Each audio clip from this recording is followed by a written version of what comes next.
Hello students, मैं हूँ आशीष और हम पढ़ रहे हैं राजस्थान का इतिहास।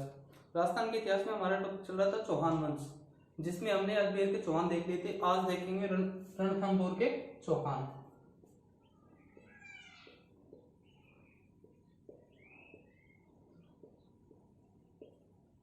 रणथंभौर के चौहान।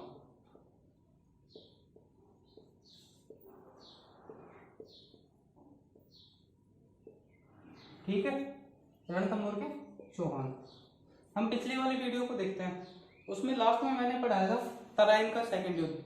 उससे इसकी क्या होती है स्थापना, कहाँ की? रणथंभौर के चौहान की। वो देखते हैं कैसे हुई। ये था गजनी। गजनी से आया मोहम्मद गोरी। ये था अजमेर। अजमेर में कौन था? पृथ्वीराज चौहान। पृथ्वीराज चौहान थर्ड। ठीक है, ये तराइन। तो तराइन पे आके इनका युद्ध हुआ। कौन सा युद्ध हुआ? तराइन का सेकंड युद्ध। कब हुआ? 1192 ईस्वी में। ठीक है, यहां से पृथ्वीराज चौहान की हो गई मृत्यु। यहाँ पर अजमेर पर अधिकार किसका हो गया? गजनी शासक मोहम्मद गोरी का। तो यहां से पृथ्वीराज चौहान है, उसका एक पुत्र था। उसका नाम क्या था? गोविंदराज चौहान। गोविंदराज चौहान। इसका सेनापति था मोहम्मद गोरी का कौन? कुतुबुद्दीन ऐबक। कुतुबुद्दीन ऐबक। ठीक है, तो गोविंदराज ने क्या किया? कुतुबुद्दीन ऐबक की सहायता ली। इसकी सहायता ली और 1194 ईस्वी में, कब? 1194 ईस्वी में किसकी स्थापना की? रणथंभौर के चौहान की। ठीक है, तराइन के सेकंड युद्ध की बात करते हैं हम। तो गजनी का शासक था मोहम्मद गोरी, अजमेर का शासक था पृथ्वीराज चौहान तृतीय। ठीक है, इनके बीच में तराइन का युद्ध हुआ। किसका? तराइन का युद्ध। तराइन का जो द्वितीय युद्ध था वो कब हुआ? 1992 ईस्वी में। तो जिसमें पृथ्वीराज चौहान की क्या होगी? मृत्यु होगी। तो इसके बाद इसके पुत्र था कौन? गोविंदराज चौहान। और यहां से कौन है जो मोहम्मद गोरी का सेनापति था? सेनापति का नाम क्या है? कुतुबुद्दीन ऐबक। तो गोविंदराज ने क्या किया? कुतुबुद्दीन ऐबक की सहायता लेकर 1194 ईस्वी में क्या किया? रणथंभौर के चौहान की स्थापना। ठीक है, यहां तक समझ में आ गया? तो इसको हम अब लिखते हैं।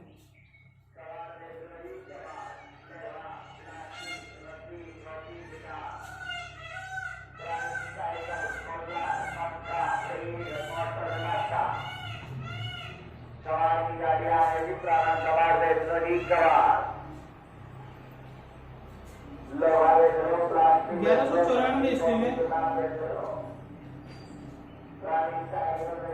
पृथ्वीराज चौहान तृतीय के पुत्र, किसके पुत्र? पृथ्वीराज चौहान तृतीय के पुत्र गोविंदराज ने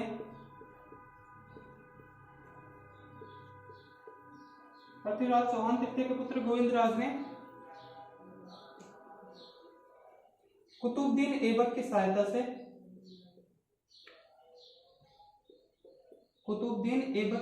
से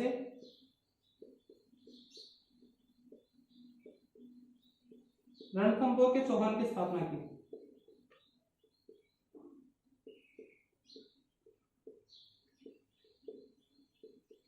रणथंभौर के चौहान की स्थापना की।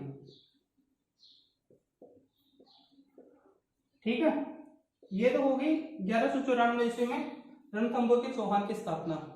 अब इसके कौन से शासक आए, उन पे कौन सा आक्रमण हुआ वो देखते हैं। इसके बाद में 1226 ईस्वी में, कब? 1226 ईस्वी में दिल्ली, जो दिल्ली सल्तनत थी उसका शासक कौन था? इल्तुतमिश। कौन था? इल्तुतमिश। पहला शासक कुतुबुद्दीन ऐबक, उसके बाद में इल्तुतमिश। कब से कब तक शासन किया उसने? 1210 से, यानी कि 10 में तो कुतुबुद्दीन ऐबक की मृत्यु हो गई थी, उसके बाद में 1212 के आसपास से किया था। कब तक? 1236 ईस्वी तक। ठीक है, तो 1226 ईस्वी में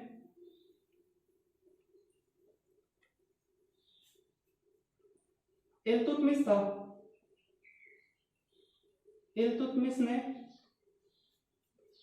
रणथंभौर के शासक, उस टाइम पे रणथंभौर का शासक कौन था? वल्लन। कौन था? वल्लन। वल्लन को हराकर, वल्लन को हराकर रणथंभौर पे अधिकार कर लिया, रणथंभौर पे अधिकार कर लिया।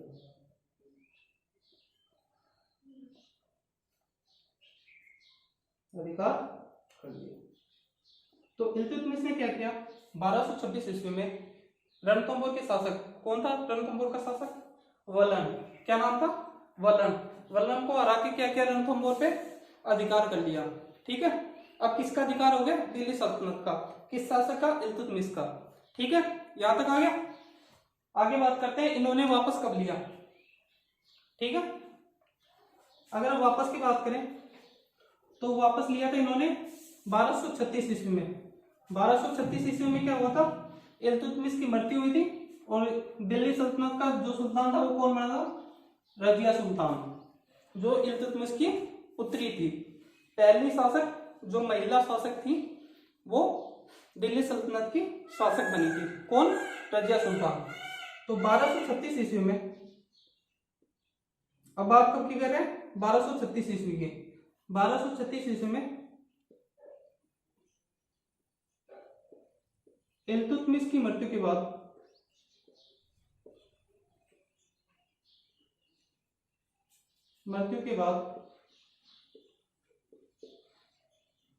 चौहान शासक का नाम क्या था? वाघभट्ट। वाघभट्ट। ठीक है, वाघभट्ट ने रणथंभौर पे फिर से अधिकार कर लिया, रणथंभौर पे फिर से अधिकार कर लिया।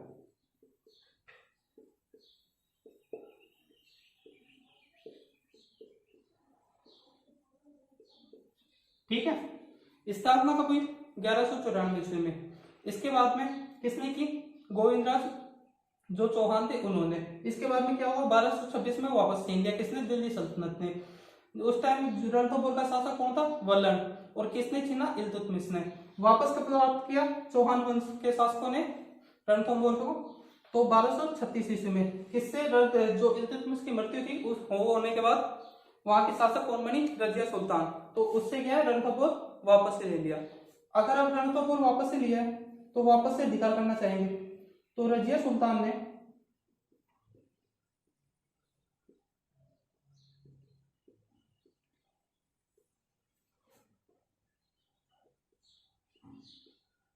अपने वजीर को, इसके वजीर का नाम क्या था? कुतुबुद्दीन हसन। कुतुबुद्दीन हसन को रणथंभौर पर अधिकार करने के लिए भेजा।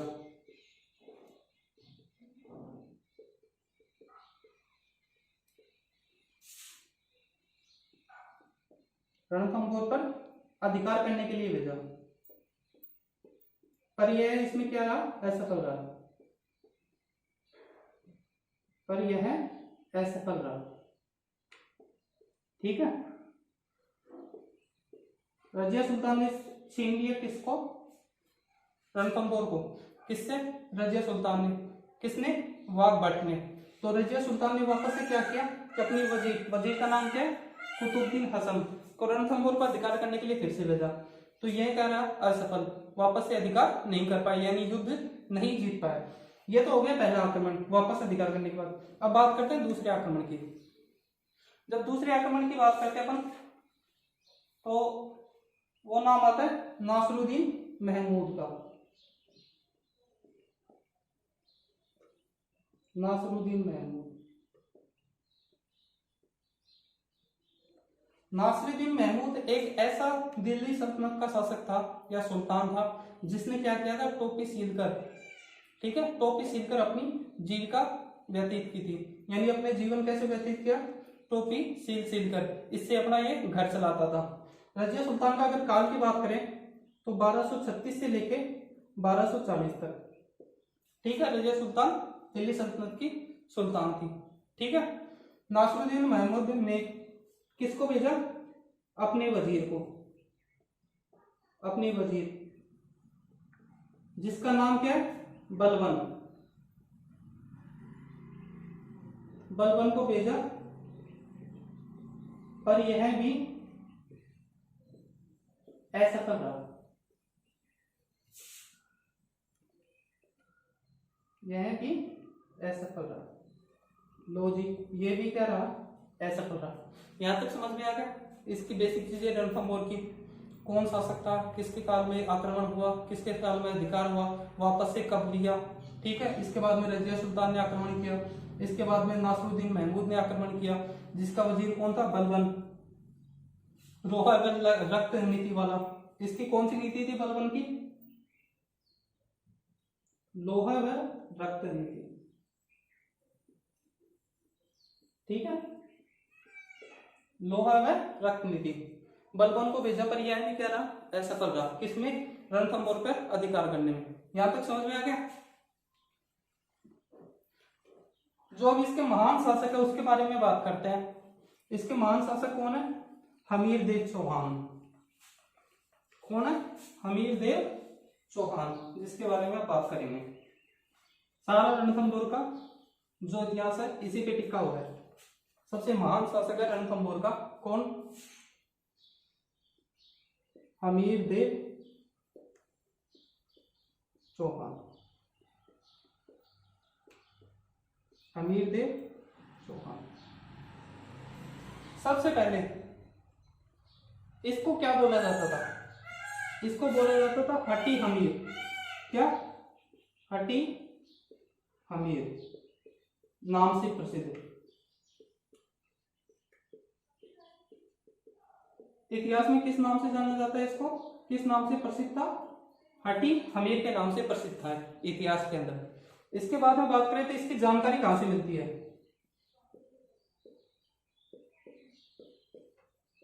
अगर जानकारी की बात करें तो इसका ग्रंथ आता है क्या, हमीर महाकाव्य।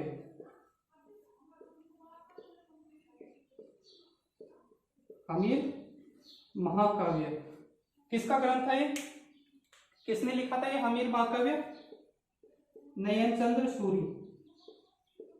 किसने लिखा था, नयनचंद्र सूरी।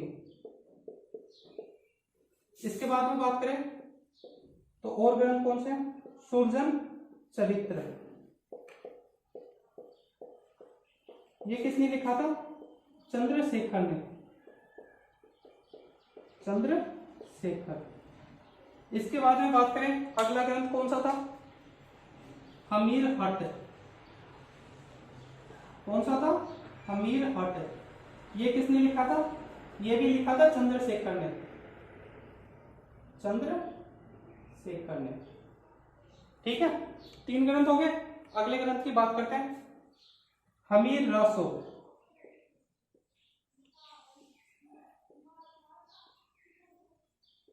तेरहवीं शताब्दी वाला।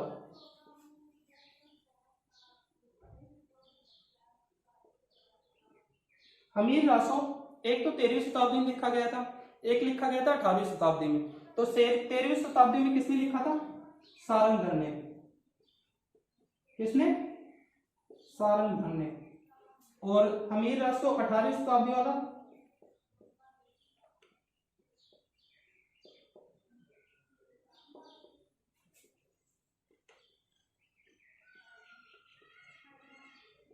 अठारहवीं शताब्दी किसने लिखा था, जोधराज ने। किसने लिखा था, जोधराज ने। यह ध्यान रखना कि एग्जाम में कौन सा ग्रंथ पूछा हुआ है, हमीर रासो 13वीं शताब्दी या हमीर रासो 18वीं शताब्दी। 13वीं शताब्दी का ग्रंथ किसने लिखा था, सारंगधर ने। 18वीं शताब्दी की बात करें तो किसने लिखा था? जोधराज ने। अगर कुछ ना दिया हो, ना 13वीं शताब्दी दिया हो, ना 18वीं शताब्दी दिया हो, तो सही किसको मानेंगे? हमीर रासो 18वीं शताब्दी। किसने लिखा था? जोधराज ने। इसकी जानकारी कहां कहां से मिलती है? एक तो हमीर महाकाव्य कहां से? नैनचंद्र सूरी से। हमीर महाकाव्य किसने लिखा था? नैनचंद्र सूरी ने। इसके बाद में बात करें तो सुरजन चरित्र, वो किसने लिखा था? चंद्रशेखर ने। अगला ग्रंथ है अपना हमीर हट, जो किसने लिखा था? चंद्रशेखर ने। हमीर रासो 13वीं शताब्दी, ये किसने लिखा था? सारंगधर ने। हमीर रासो 18वीं शताब्दी, ये किसने लिखा था? जोधराज ने। ठीक है, बेसिक नॉलेज हो गया कि इसकी जानकारी कहां कहां से मिलती है। आगे बात करते हैं इसके बारे में। ठीक है,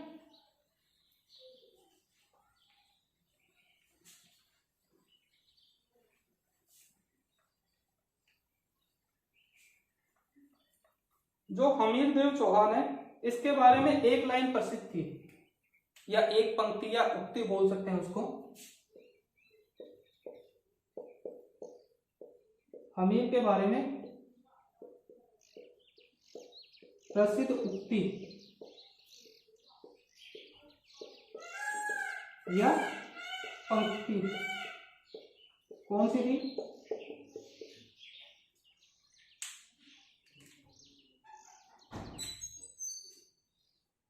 तीर या तेल, क्या?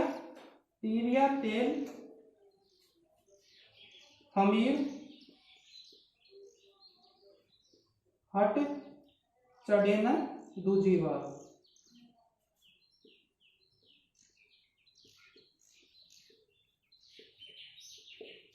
ठीक है, तीर या तेल हमीर हट चढ़े न दूजी बार।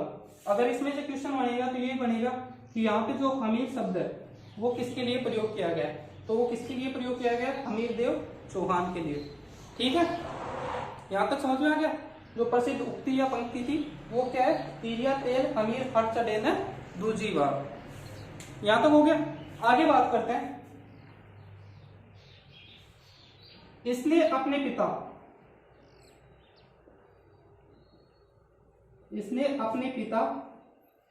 इनके पिता का नाम क्या था?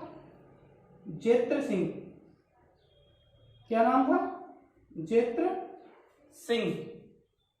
के 32 वर्ष के शासनकाल के 32 वर्ष के शासनकाल की याद में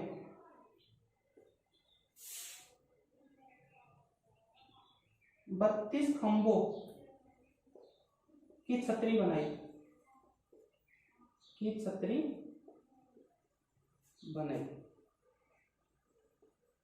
ठीक है, 32 खंभों की छतरी बनाई।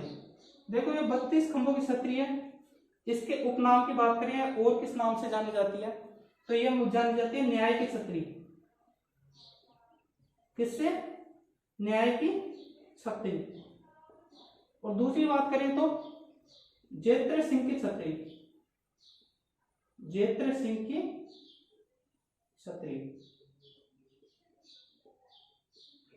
ठीक है, इसने अपने पिता जेत्र सिंह के 32 वर्ष के शासनकाल की याद में 32 खंभों की छतरी बनाई, जिस छतरी को क्या बोलते हैं? न्याय की छतरी या फिर जेत्र सिंह की छतरी।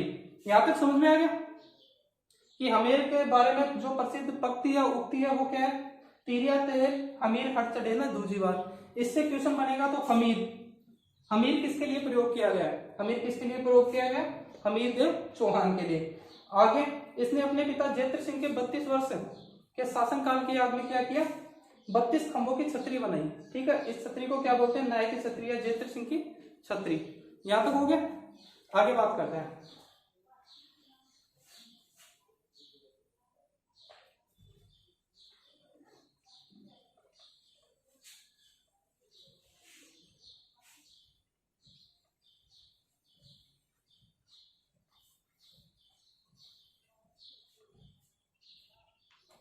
किसकी बात करें? हमीर देव चौहान की।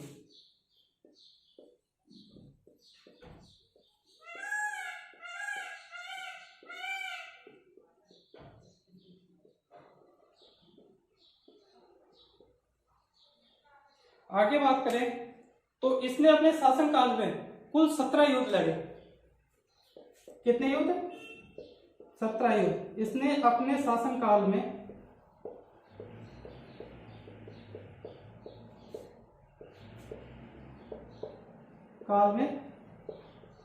कुल 17 युद्ध लड़े। 17 युद्ध लड़े, जिसमें से इसने जीते कितने? इसने जीते 16 युद्ध। 17 युद्ध हारा और मारा गया। ठीक है, केसरिया हो गया। आगे बताएंगे वो कैसे हुआ, किसके विरुद्ध हारा गया। तो 17 युद्ध लड़े, जिनमें से 16 युद्ध जीते। 16 युद्ध जीते। अगर इसकी पहली जीत की बात करें तो इसने सर्वप्रथम या सबसे पहले भीलवाड़ा के शासक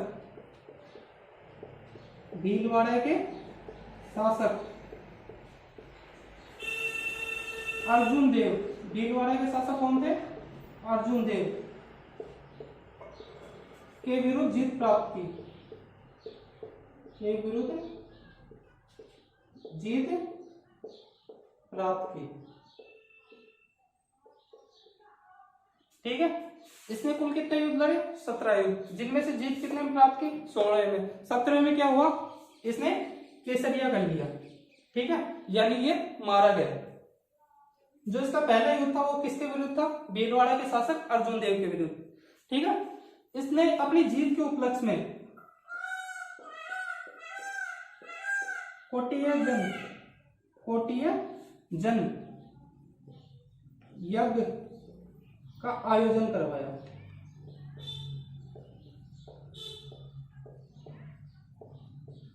ठीक है, ये जीतता गया। इसने क्या किया? कोटिय जन यज्ञ का आयोजन किया है। कोटिय जन यज्ञ क्या होता है? अश्वमेध यज्ञ। जो कोटिय जन यज्ञ है इसकी तुलना किससे की गई है? अश्वमेध यज्ञ से। जो कोटिय जन यज्ञ कराया था, हमें सबको पता है, कोई भी हम यज्ञ घर में यज्ञ करवाते हैं तो उसमें क्या है? एक पंडित होता है। तो पंडित को पहले क्या बोलते थे? पुरोहित। क्या बोलते थे? पुरोहित। तो इसके पुरोहित कौन थे? विश्वरूप। कौन थे? विश्वरूप। कौन थे इसके पुरोहित? विश्वरूप। यहां तक हो गया। इसने अपने शासनकाल में कुल 17 युद्ध लड़े, जिनमें से 16 जीते। इसने सर्वप्रथम भीलवाड़ा के शासक अर्जुन देव के विरुद्ध युद्ध में जीत प्राप्त की। इसके बाद में बात करें तो इसने जो जीत प्राप्त हो रही थी इसको, उसके उपलक्ष्य में क्या कराया? इसने कोटिय जन यज्ञ का आयोजन करवाया। जो कोटिय जन यज्ञ है इसकी तुलना किससे की गई है? अश्वमेध यज्ञ से। तुलना किससे की गई है? अश्वमेध यज्ञ से। जो कोटिय जन यज्ञ था इसका पुरोहित कौन था? विश्वरूप। यहां तक हो गया। ठीक है, यहां तक हो गया। अब इसके गुरु की बात कर लेते हैं। इसके गुरु थे राघव देव। इसके गुरु कौन थे? राघव देव। ठीक है, इसके बारे में हमने बेसिक जानकारी देख ली। इसके साथ में हमने क्या देख लिया? बेसिक जानकारी के साथ साथ में इसके दरबारी विद्वान कौन कौन से थे। उसके बाद में इसने इसके युद्धों की बात कर ली कि इसने कितने युद्ध लड़े, कितने जीते, पहला युद्ध किसके विरुद्ध था, इसके गुरु कौन थे। ठीक है, अब बात करते हैं इसके मेन युद्धों की। यहां तो हो गया रणथंबोर।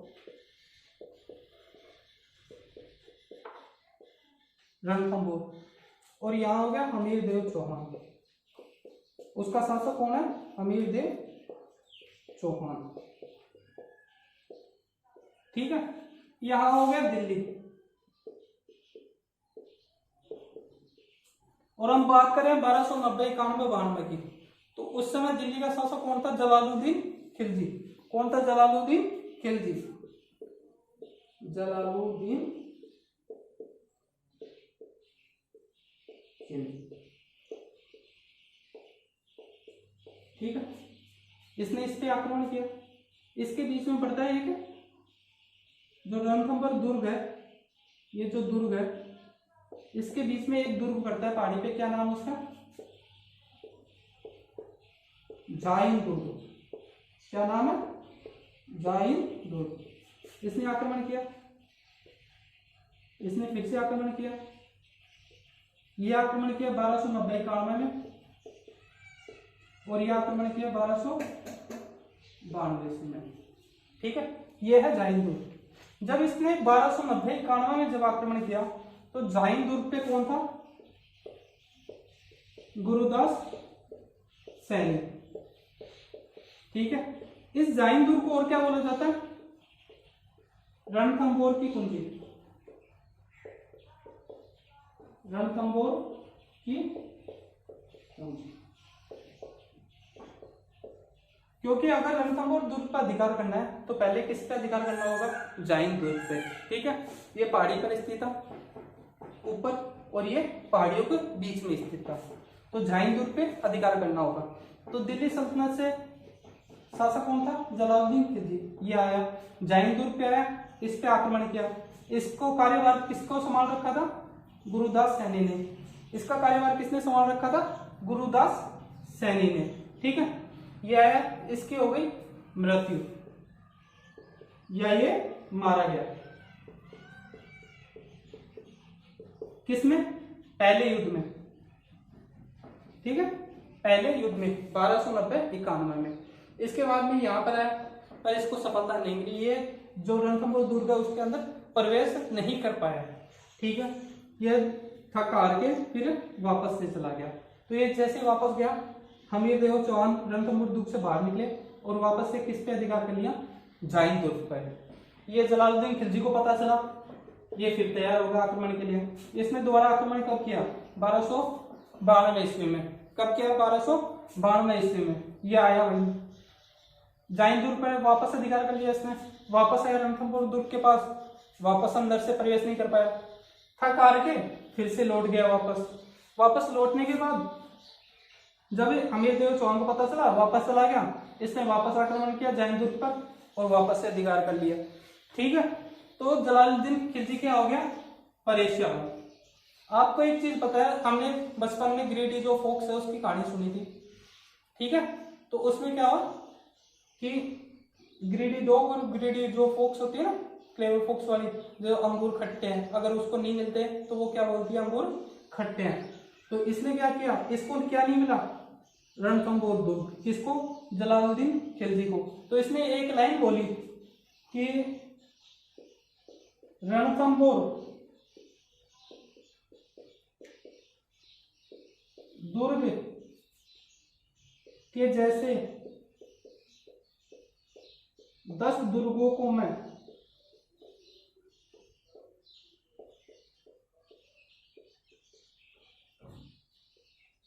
अपने सैनिक या कई जगह क्या दे रखा है? मुसलमान के एक बाल के बराबर नहीं समझता, एक बाल के बराबर भी नहीं समझता।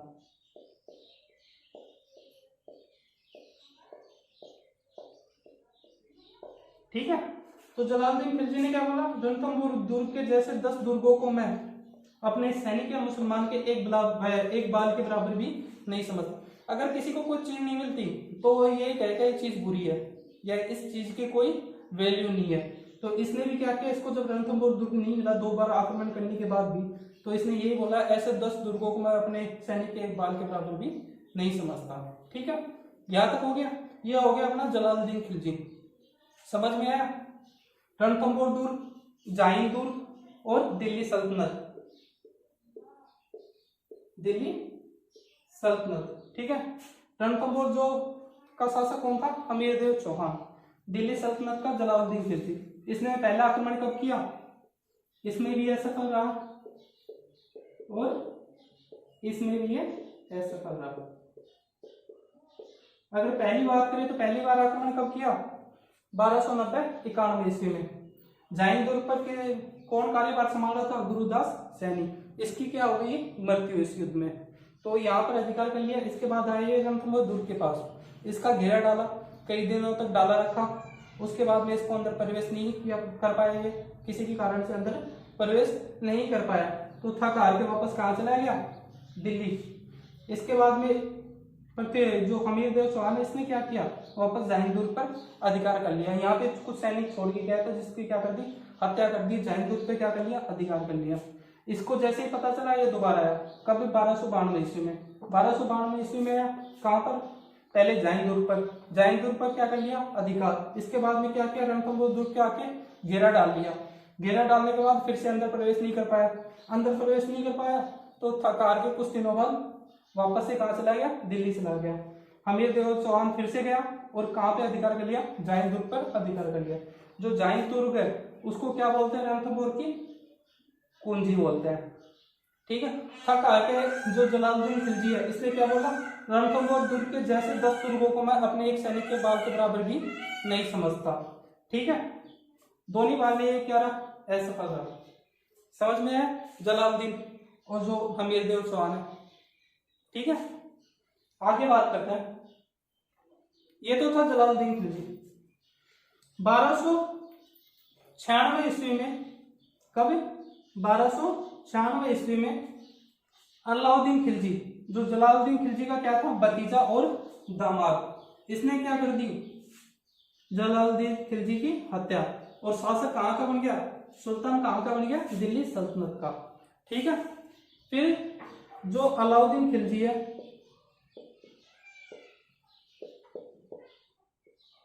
अलाउद्दीन खिलजी, इसने क्या है? रणथंभोर पर आक्रमण किया। तो रणथंभोर पे आक्रमण पड़ने से पहले इसके कारण पढ़ लेते हैं। इसके कारण क्या क्या थे रणथंभोर जो दुर्ग था उस पर आक्रमण करने के? तो पहले जब एक कारण की बात करें तो जो जलालुद्दीन खिलजी था, यानी जेके, उसकी पराजय का बदला लेना, उसकी पराजय का बदला लेना।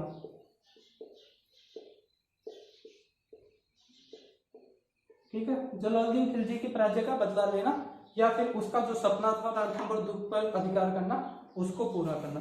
जब दूसरे कारण की बात करते हैं तो इसमें दूसरा कारण क्या है कि जो हमीरदेव चौहान था, इसने क्या है? टैक्स, यानी उस टाइम क्या बोलते थे? कर, जो भी कर था वो देना बंद कर दिया। तो हमीरदेव चौहान ने क्या किया? हमीरदेव चौहान ने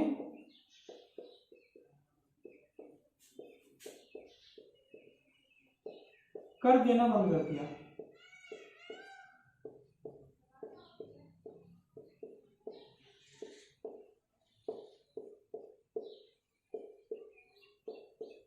सीधी सी बात है, आज के जमाने में अगर कोई कर देना बंद करेगा, टैक्स नहीं चुकाएगा, तो सीधा इनकम टैक्स आएगा। तो इसने कर देना बंद कर दिया, तो सीधा कौन है? जलालुद्दीन खिलजी।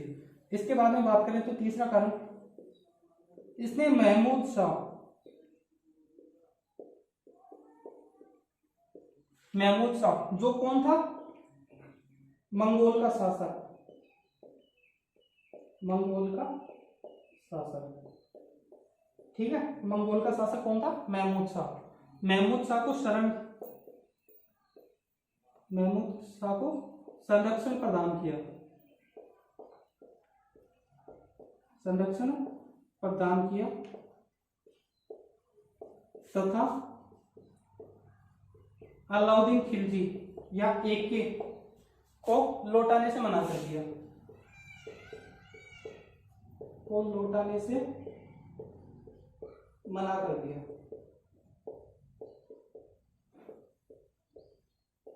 ठीक है। महमूद शाह को संरक्षण प्रदान किया तथा अलाउद्दीन खिलजी को महमूद शाह लौटाने से मना कर दिया। महमूद शाह कौन था? मंगोल का शासक। अब देखते हैं महमूद शाह और अलाउद्दीन खिलजी का क्या पंगा था। ठीक है। यहां तक हो गया। इसके कारण पढ़िए हमने, 3 कारण हो गए अलाउद्दीन खिलजी के रणथंभोर पर आक्रमण करने के। ठीक है। अब महमूद शाह का फंडा पढ़ते हैं कि इसने महमूद शाह ने किया क्या था जो अलाउद्दीन खिलजी इसको मारना चाहता था। इतिहासकारों ने इसके 2 तर्क दिए हैं। कुछ इतिहासकार अलग कहते हैं, कुछ इतिहासकार अलग कहते हैं। जो पहला वाला है वो सबसे महल है। ये क्या है? ये अलाउद्दीन खिलजी का दरबार है। यहाँ पे बैठा है अलाउद्दीन खिलजी अपना, यहाँ पे बैठा है महमूद शाह। मूवी वगैरह देखते हैं उसमें साइड में कुर्सी नहीं लगा रखे, राजा के नीचे कुर्सी लगा रखे था दोनों साइड में, जहां पर शासक वगैरह मंत्री वगैरह वो बैठे रहते हैं। तो यहाँ पे कौन बैठा था? महमूद शाह। यहाँ पे बैठी थी चिमना बेगम। कौन? चिमना बेगम। चिमना बेगम कौन थी? एके की वाइफ, यानी जो अलाउद्दीन खिलजी था उसकी पत्नी थी। अब ये दोनों आमने सामने बैठे हैं, ठीक है। इनकी नजर मिल गई। इनकी नजर मिलने के बाद इनको क्या हो गया? प्यार। इनको क्या हो गया? प्यार। तो इन्होंने क्या किया? महमूद शाह और चिमना बेगम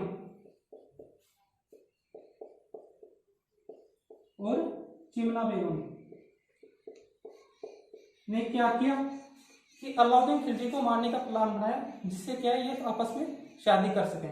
क्योंकि अलाउद्दीन खिलजी उस टाइम के सबसे जो शक्तिशाली शासक थे उनमें से एक थे।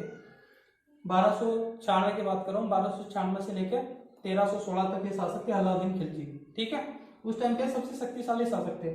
तो इसके जिंदा होते समय ये शादी नहीं कर सकते थे। तो इसको पहले तो क्या था? मारने का प्लान बनाया, ठीक है। मारने का प्लान बना लिया। फिर कहते हैं मारकर फिर शादी करेंगे। ये बात किसको पता चल गई? अलाउद्दीन खिलजी को। ये दोनों बातें किसको पता चल गई? अलाउद्दीन खिलजी को। अलाउद्दीन खिलजी पीछे पड़ा महमूद शाह के, और महमूद शाह कहां चला गया?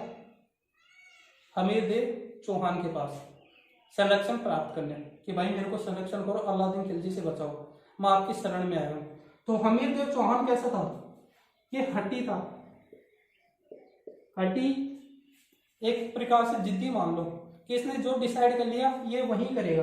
तो इसने क्या बोला कि मैं तेरे को संरक्षण प्रदान करता हूं। तो इसने क्या है कि मोहम्मद शाह को संरक्षण प्रदान किया, ठीक है।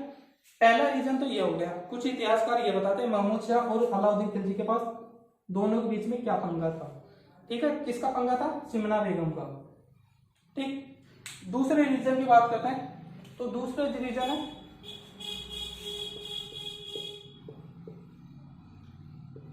नुसरत खां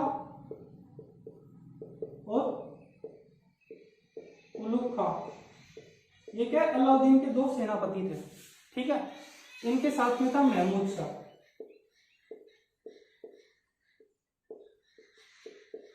ये युद्ध करके किसी राज्य को लूट के आ रहे थे।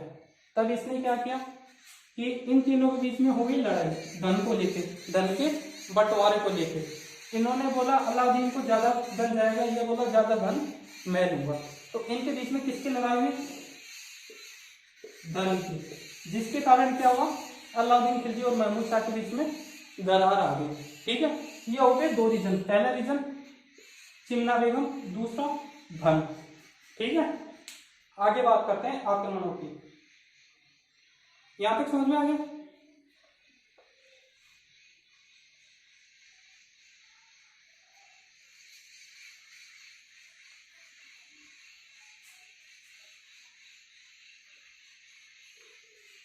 आपको जैसे अपनी लैंग्वेज में लिख रहा हूं, इसको अपनी लैंग्वेज में लिख देना, जैसे आपको समझ में आ सके। बाद में भी पढ़ो, आपको ये सब चीजें समझ में आ सके।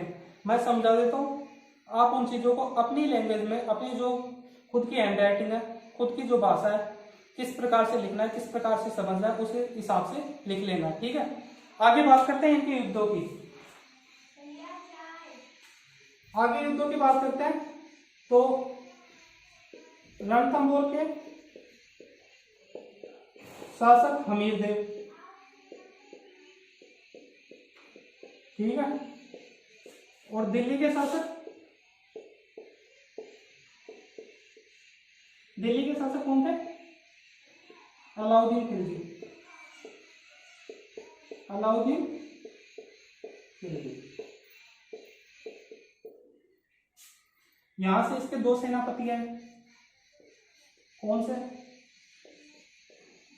भीम सिंह और धर्म सिंह, तो अलाउद्दीन क्यों पीछे रहा? इसने भी अपने 2 सेनापति और उतार दिए। कौन से? उलुग खान और नुसरत खान। हम बात किसके कर रहे हैं? हिंदुवार घाटी युद्ध। हिंदुवार घाटी युद्ध जो कहां लड़ा गया? बनास नदी के किनारे। बनास नदी के किनारे। कब लड़ा गया? 1299 से 1300 के बीच में। ठीक है, 1299 से 1300 के बीच में हिंदुवार घाटी का युद्ध। बनास नदी के किनारे दिल्ली सल्तनत का शासक अलाउद्दीन खिलजी, इसके बाद में इसके 2 सेनापति उगुल खां और नुसरत खां। हमीर देव जो रणथंभौर का शासक था, इसके 2 सेनापति भीम सिंह और धर्म सिंह। ठीक है, ये सेनापति हो गए दोनों के।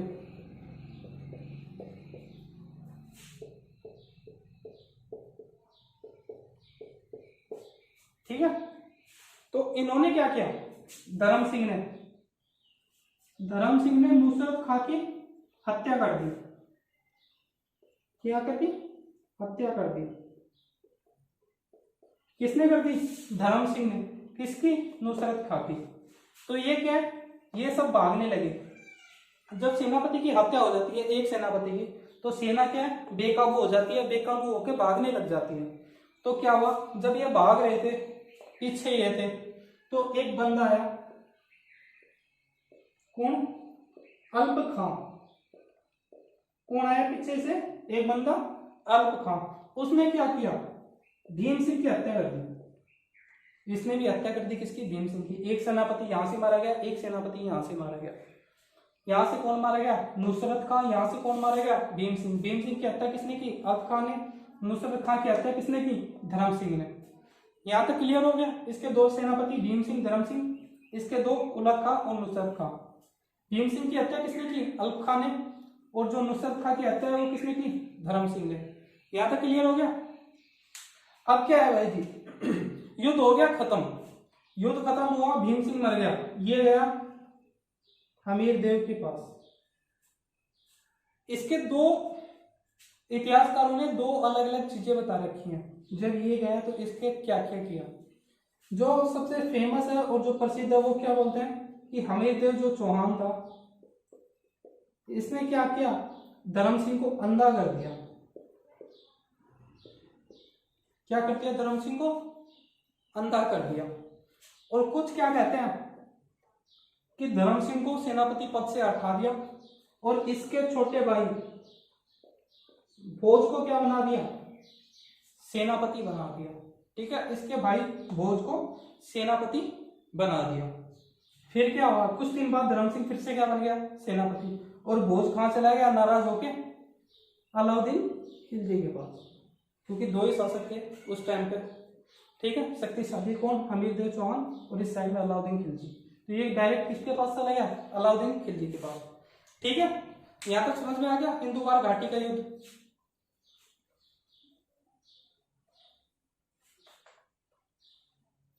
समझ में आ गया? मिटा दूं?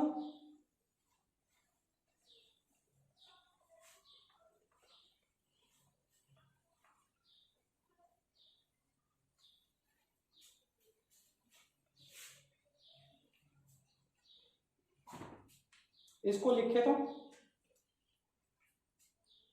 1299 से 1300 ईस्वी में हिंदू घाटी का युद्ध लड़ा गया।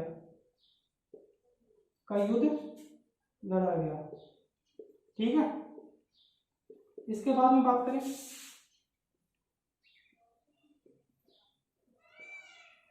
हमीर देव चौहान के सेनापति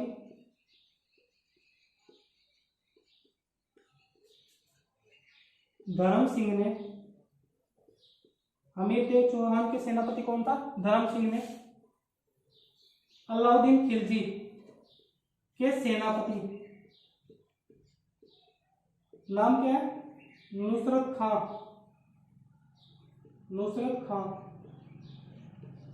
की हत्या कर दी, की हत्या कर दी। ठीक है, इसके बाद में बात करें तो अल्प खां जो क्या था, एक सैनिक था, किसका, मुगल सेना का, जो अपनी दिल्ली सल्तनत थी उसका क्या था, एक सैनिक। कौन, अल्प खां। अल्प खां ने क्या किया, भीम सिंह की हत्या कर दी, भीम सिंह की हत्या कर दी।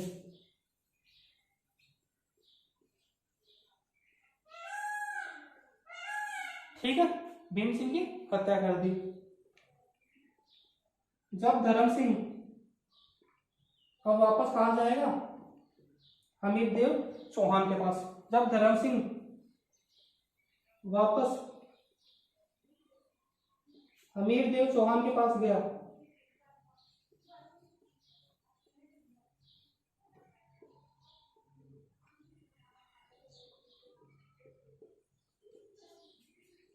तो हमीर ने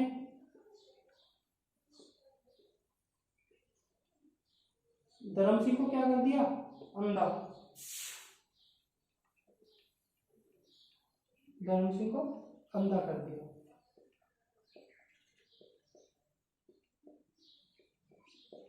इस युद्ध में विजय किसकी हुई थी, इसमें विजय हुई थी, जीत किसकी हुई थी, हमीरदेव चौहान की। और हार किसकी हुई थी, हार हुई थी एक की, अलाउद्दीन खिलजी की।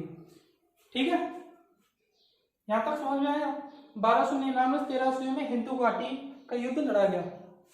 ठीक है, हमीरदेव चौहान के सेनापति धर्म सिंह ने अलाउद्दीन खिलजी के सेनापति नुसरत खां की हत्या कर दी। अल्प खां ने भीम सिंह की हत्या कर दी। जब धर्म सिंह वापस हमीरदेव चौहान के पास गया तो हमीरदेव चौहान ने क्या किया, धर्म सिंह को अंधा कर दिया। यहां तक हो गया। ठीक है, अब आगे बात करते हैं। ये तो इसके सेनापति को भेजा था अलाउद्दीन खिलजी ने। अब क्या है, अलाउद्दीन खिलजी खुद आएगा। ठीक है, अलाउद्दीन खिलजी खुद आएगा और वो क्या करेगा, साका कर देगा, राजस्थान का पहला साका। यहां क्या है, रणथंभौर।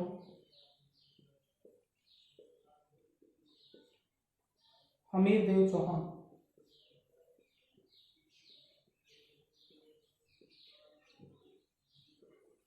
ये क्या है, दिल्ली सल्तनत।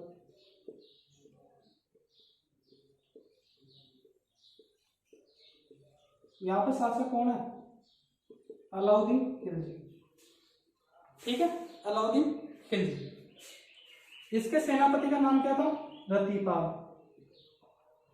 रतिपाल ये कौन है, सेनापति। इसके सेना नायक की बात करें, इसका सेना नायक कौन था, रणमल। लोजी रतिपाल गया अलाउद्दीन खिलजी के पास। किसके पास गया, अलाउद्दीन खिलजी के पास। इसने इसको क्या दे दिया, लालच। किसने, अलाउद्दीन खिलजी ने। ठीक है, अलाउद्दीन खिलजी ने क्या दे दिया इसको, लालच।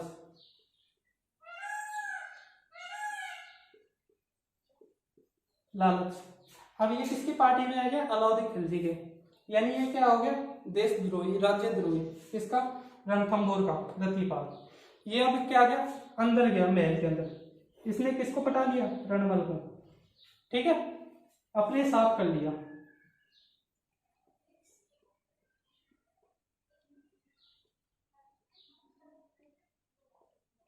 अपने साथ कर लिया कि भाई हम इसको धोखा देंगे, किसको, हमीरदेव चौहान को, और बदले में हमें अलाउद्दीन खिलजी क्या देगा, पूरा का पूरा रणथंभौर दे देगा।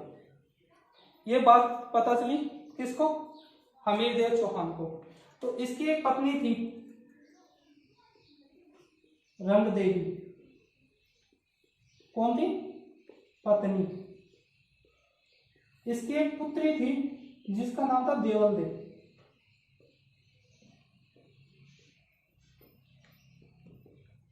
ठीक है, इसको पता चल गया था कि जो अलाउद्दीन खिलजी है उसकी सेना बहुत बड़ी है, तो हमारा बचना बहुत मुश्किल है।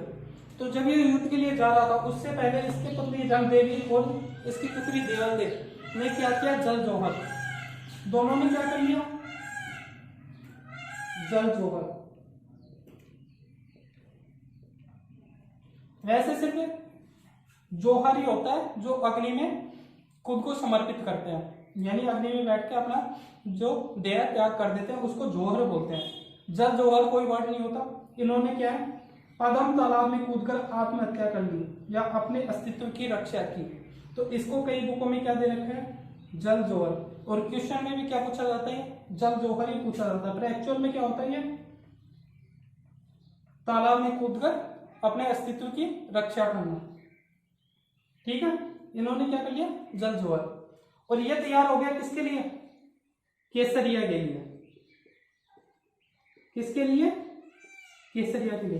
केसरिया का मतलब होता है कि केसरिया रंग धारण करना।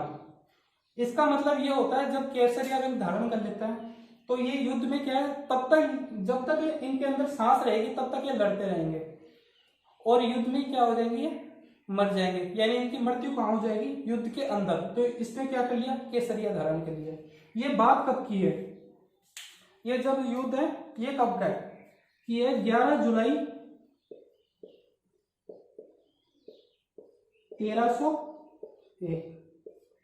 तो 11 जुलाई 1301 को क्या हुआ, राजस्थान का प्रथम साका, राजस्थान का प्रथम साका। ये साका एक अजीब वर्ड है। इसका मीनिंग होता है जब युद्ध में या किसी आक्रमण में जो राजा है, राजा का पूरा परिवार या पूरा एक तरीके से वंश जब खत्म हो जाता है, यानी उस वंश में कोई बच्चा, कोई बूढ़ा या कोई औरत, कोई भी नहीं बचता, तो उसको क्या बोलते हैं, साका।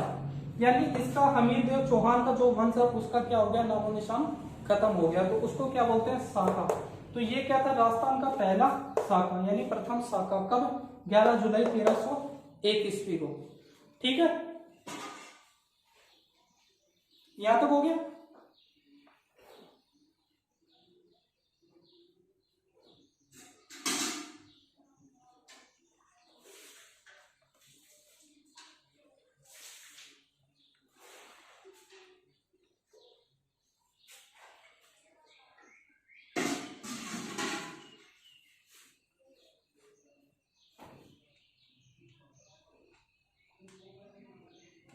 बात करें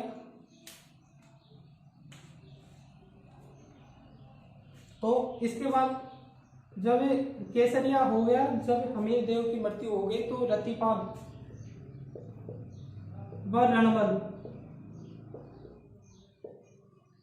किसके पास ले जाएंगे, अलाउद्दीन खिलजी के पास। तो इन्होंने बोला कि आपने वादा किया था तक कि आपको रणथंबोर दे देंगे, आप हमें रणथंबोर दे दो।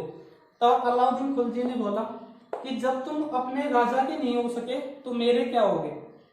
तो इन दोनों की क्या कर दी, उसके बाद हत्या।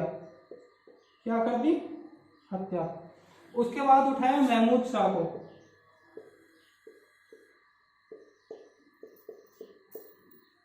इतिहासकार बताते हैं कि जब महमूद शाह को अलाउद्दीन खिलजी के पास ले जाया गया तब यह बहुत ज्यादा घायल अवस्था में था। तब इसको बोला अगर तेरे को जिंदा छोड़ दिया तो तू क्या करेगा। तो महमूद शाह ने बोला अगर मैं जिंदा रह गया तो तेरे वंश का एक भी आदमी जिंदा नहीं बचेगा। तो इसकी भी क्या कर दिया अलाउद्दीन खिलजी ने, हत्या। ठीक है, महमूद शाह खत्म, रतिपाल रणमाल खत्म और हमीरदेव चौहान खत्म। ठीक है,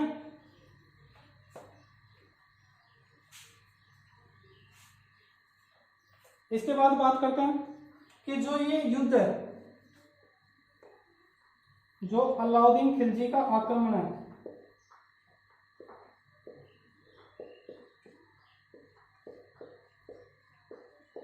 अलाउद्दीन खिलजी के आक्रमण की जानकारी,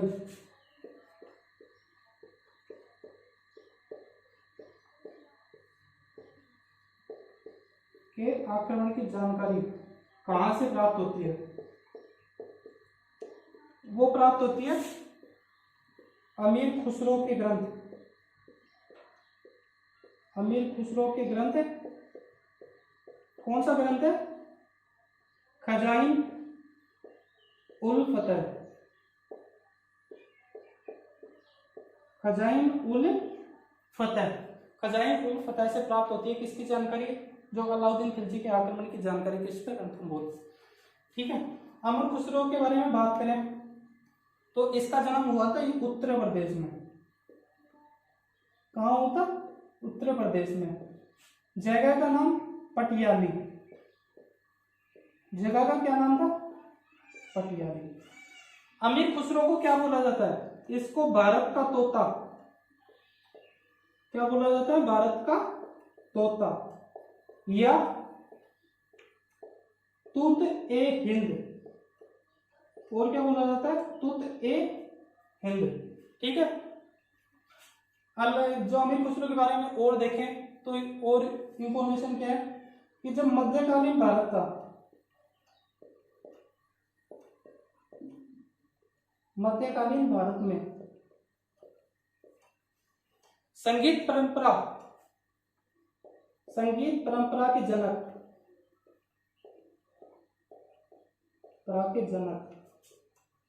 संगीत परंपरा के जनक कौन है? अमीर खुसरो। किसमें? मध्यकालीन भारत में। इसके अलावा बात करें तो ग्रामीण क्षेत्रों तक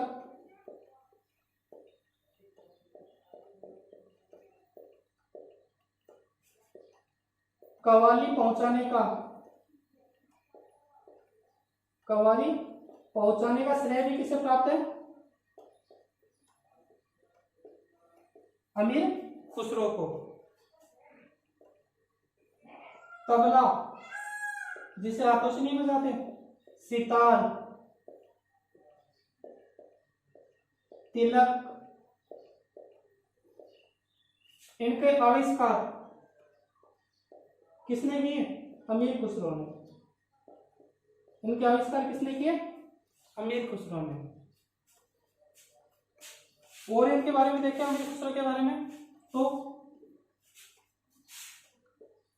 खड़ी बोली के प्रथम हिंदी कवि, खड़ी बोली के प्रथम हिंदी कवि, प्रथम हिंदी कवि। ठीक है। अलाउद्दीन खिलजी के आक्रमण की जानकारी कहां से मिलती है? अमीर खुसरो के ग्रंथ का नाम क्या है? खजाइन उल फतह। अमीर खुसरो के बारे में बात करें तो इनका जन्म हुआ था पटियाली, उत्तर प्रदेश में। इसके बाद में बात करें तो इनको क्या बोला जाता था? इनको बोला जाता भारत का तोता या तोते हिंद। इसके बाद में बात करें तो गुप्तकालीन जो भारत था, यानी मध्यकालीन भारत, जो मध्यकाल था 1200 ईस्वी से लेके अपन बात करें तो 1700 ईस्वी तक के लगभग, तो वो क्या है? मध्यकालीन भारत। तो उसमें संगीत परंपरा के जनक के रूप में किसे जाना जाता है? अमीर खुसरो को। ग्रामीण क्षेत्रों तक कव्वाली पहुंचाने का जो श्रेय वो किसे प्राप्त है? अमीर खुसरो को। तबला, सितार, तिलक, इनका आविष्कार किसने किया? अमीर खुसरो ने। खड़ी बोली के प्रथम हिंदी कवि कौन है? अमीर खुसरो। ठीक है, यहां तक हो गया। एक अमीर खुसरो के बारे में बात है कि जब अलाउद्दीन खिलजी ने रणथंभौर पर अधिकार कर लिया तो इन्होंने एक लाइन बोली थी, क्या? कुफ्र का गढ़ इस्लाम का घर हो गया। इस्लाम का घर हो गया।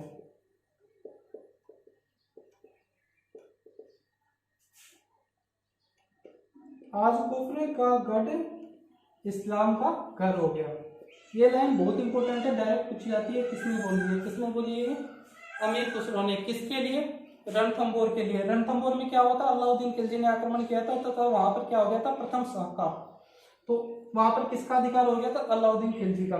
तो उसके लिए बोला था आज कुफ्र का गढ़ इस्लाम का घर हो गया। ठीक है, यहां तक हो गया। आगे बात करें तो रणथंभौर का जो कार्यभार है वो किसे सौंपा अलाउद्दीन खिलजी ने? रणथंभौर का कार्यभार वो अपने सेनापति उलुग खां को सौंपा। किसको सौंपा? उलुग खां को सौंपा। इसके अलावा एक चीज और है कि जो हमीर महाकाव्य है, हमीर महाकाव्य, जो किसका ग्रंथ है? नयन चंद्र सूरी का। इसके अनुसार क्या है कि अमीर ने अपना शीश काटकर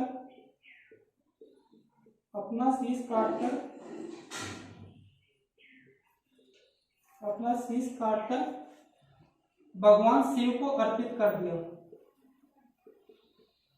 भगवान शिव को अर्पित कर दिया।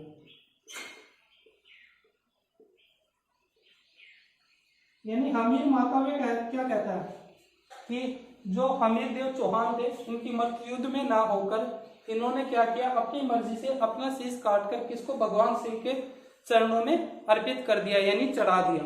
ठीक है, ये था अपना रणथंभौर का जो चौहान थे उनका इतिहास। इसमें मैन है हमीर देव चौहान, जिसके बारे में हमने डिटेल से पढ़ा है। ठीक है, फिर भी आपको अगर कोई दिक्कत आती है इसमें तो आप कमेंट्स बॉक्स में लिख सकते हैं। ठीक है, अगर आपको वीडियो अच्छी लगी है तो वीडियो को लाइक करें, शेयर करें और चैनल को सब्सक्राइब करें। धन्यवाद।